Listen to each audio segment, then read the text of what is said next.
Romains étaient fous, les Français de la société ETC relèvent eux du génie. Spécialisé dans la projection d'images géantes depuis 20 ans, ETC va le temps d'un week-end revêtir les arènes de parures aussi improbables que féeriques.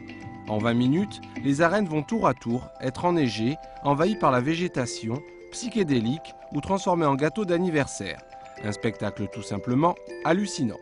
Il y a sur ce spectacle 5 vidéoprojecteurs de 20 000 lumens chacun en HD pour faire donc ces 70 mètres de base.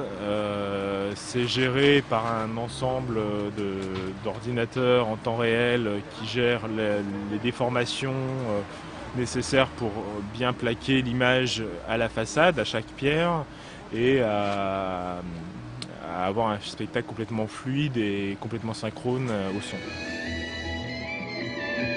Et n'allez pas croire qu'il s'agisse là d'une prouesse technique. Pour ses détenteurs, du record de la plus grande image projetée au monde, à Québec, sur 600 mètres de largeur, les 70 mètres des arènes de Nîmes feraient presque sourire. Oui, mais voilà, nos arènes sont romaines. Plus la pierre est vieille, plus c'est intéressant, parce que c'est là où on a un relief très intéressant à traiter, ou sur lequel il faut s'adapter quand même.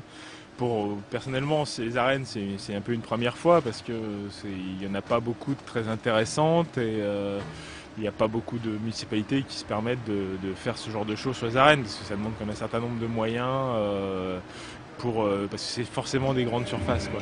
Un cadeau de la municipalité qui a un coût de 70 000 €. C'est le prix de l'émerveillement et de la féerie. Et puisque quand on aime, on ne compte pas, l'expérience devrait être pérennisée pour les 3 ans à venir.